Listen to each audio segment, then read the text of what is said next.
De hoy comenzamos una nueva serie de videos donde analizaremos algunos de los expresidentes más sobresalientes de la historia de México.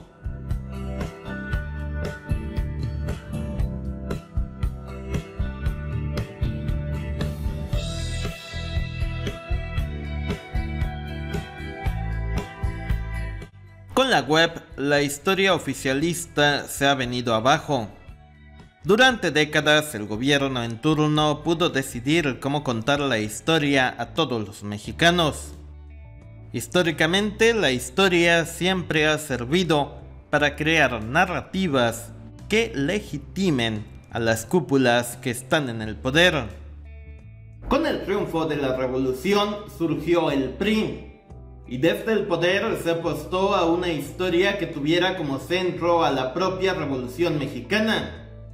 Y para que pueda haber un héroe, siempre tiene que haber un villano. El régimen post-revolucionario convirtió a la figura de Porfirio Díaz en su villano favorito. Por eso los libros de texto hacen bastante hincapié en todo lo malo que ocurrió durante el llamado Porfiriato. Porfirio Díaz es catalogado como un dictador que se negó a dejar el poder mientras la mayoría de los mexicanos vivían en pobreza. Por supuesto, esto no es del todo cierto. Como se los he dicho en mi canal principal, yo soy de la idea de que no existen ni héroes ni villanos en la historia, con algunas excepciones. La mayoría de los gobernantes siempre tienen claroscuros durante su periodo de gobierno. Existe una frase que aplica bastante bien para Porfirio Díaz: muere siendo un héroe o vive lo suficiente para convertirte en villano. Porfirio Díaz fue un destacado militar que alcanzó la gloria durante la intervención francesa. La historia no lo dice, pero Porfirio Díaz fue clave en la victoria contra los franceses. Gracias a eso pudo consolidar un capital político que después usó para llegar al poder. Porfirio Díaz asumió el poder desde 1877 y no se fue hasta el 25 de mayo de 1911. Durante estos más de 30 años, México experimentó uno de sus mayores auges económicos. Ya en el poder, Porfirio Díaz hizo todo lo posible para mantener la paz social. Antes de Porfirio, el país se había desangrado en luchas internas que solo habían frenado el crecimiento económico. Con la paz social, la inversión extranjera pudo fluir y se construyeron vías de tren que comunicaron por primera ocasión a todo el territorio nacional. Sin duda, el mayor legado de Porfirio Díaz fueron las vías de tren. Más de 20.000 kilómetros de vías férreas se crearon durante su mandato. El comercio con Estados Unidos creció gracias a esto. La industria textil, minera e incluso petrolera tuvieron un gran auge.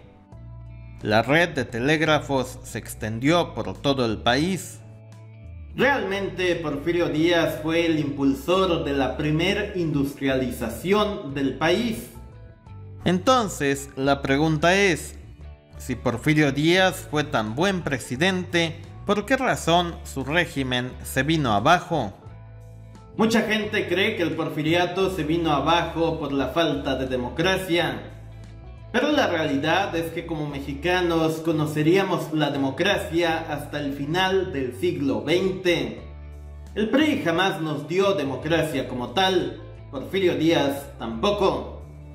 Entonces, la falta de democracia nunca tuvo nada que ver con la caída de Porfirio Díaz. Por lo tanto, ¿qué es lo que explica que Porfirio Díaz haya abandonado el poder? Durante el porfiriato se industrializó al país y eso hizo que se creara una nueva clase social denominada burguesía. La burguesía son los banqueros, los comerciantes, los industriales, etc. Básicamente todos los que son ricos hoy en día en México son burgueses. Los burgueses mexicanos crecieron económicamente durante el Porfiriato, pero después de un tiempo se dieron cuenta de que sus intereses chocaban con la vieja clase dominante que eran los hacendados. Los hacendados eran los dueños de las haciendas y su poder económico se basaba en tener grandes extensiones de tierra. Terratenientes podríamos llamarle a esta vieja élite. Para los hacendados, lo ideal era pagar lo menos posible a sus trabajadores, y por eso en sus haciendas existía la servidumbre, que era una especie de semi-esclavitud. El salario mínimo era algo impensable en aquella época. La gente no podía dejar de trabajar fácilmente en las haciendas, y eso hacía que las nuevas fábricas tuvieran dificultad para conseguir mano de obra. Además que los burgueses necesitaban que la clase trabajadora aumentara su poder adquisitivo para que su riqueza pudiera crecer. Entonces, Porfirio Díaz, al final de su mandato, tuvo que lidiar con este choque entre dos clases de élites. Las huelgas estallaban porque el marco legal que existía en aquel entonces no era el adecuado para las nuevas fábricas. Y por otro lado, los hacendados evitaban que cualquier ley que afectara sus intereses avanzara en el Congreso.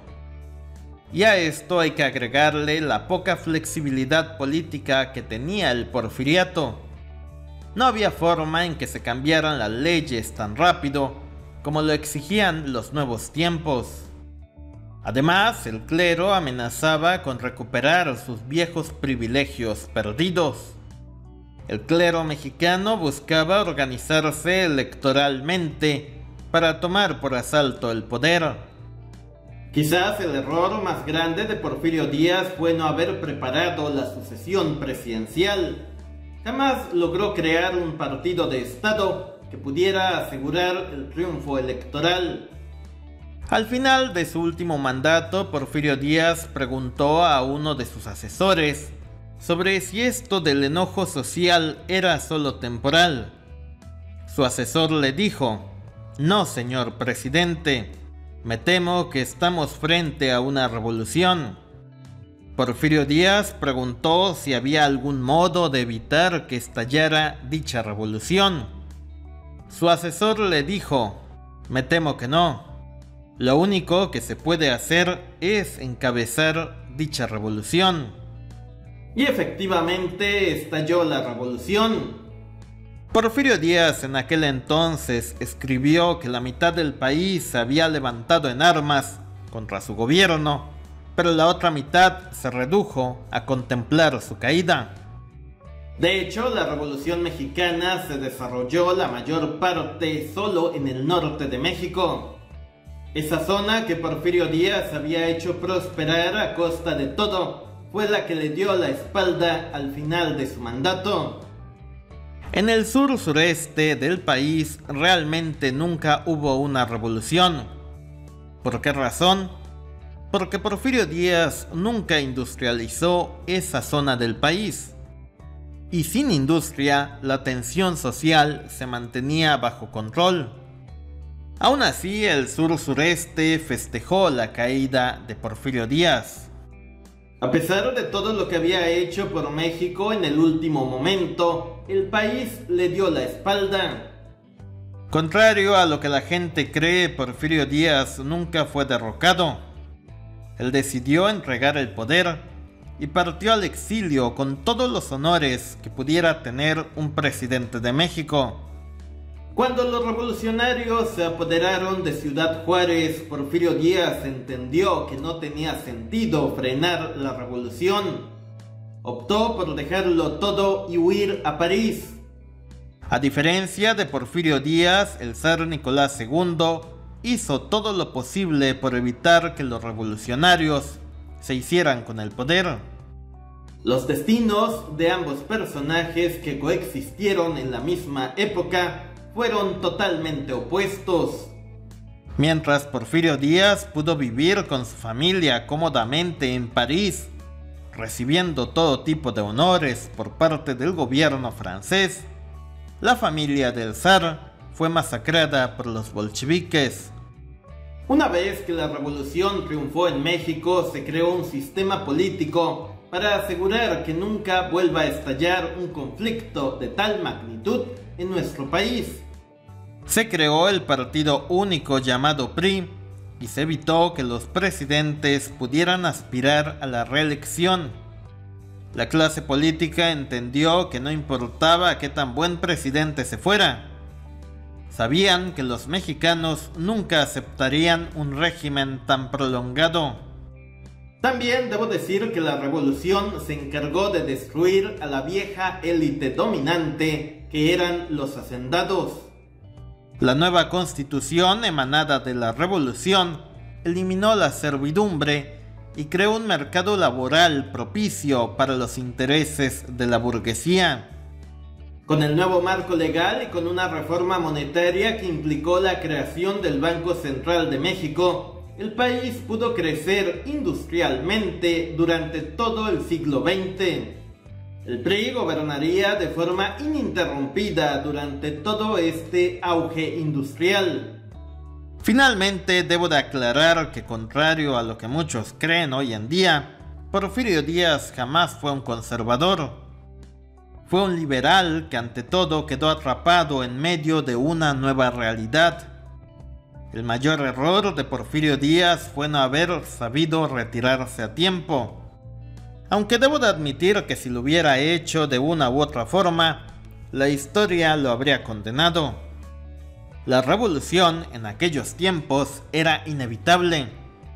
No importaba lo que hubiera hecho o no Porfirio Díaz, el movimiento armado tenía que sacudir a México. En conclusión, contrario a lo que creemos, la falta de democracia nunca ha provocado ninguna revolución en México. Las revoluciones siempre responden al cambio tecnológico. Si la economía y la sociedad cambian y el marco legal no lo hace, la revolución es inminente. Con esto les quiero decir que es sensato tratar de reivindicar la figura de Porfirio Díaz, pero también tenemos que entender qué fue lo que causó realmente la Revolución Mexicana. Déjenos sus comentarios sobre este tema. Gracias, suscríbete, seguiremos informando.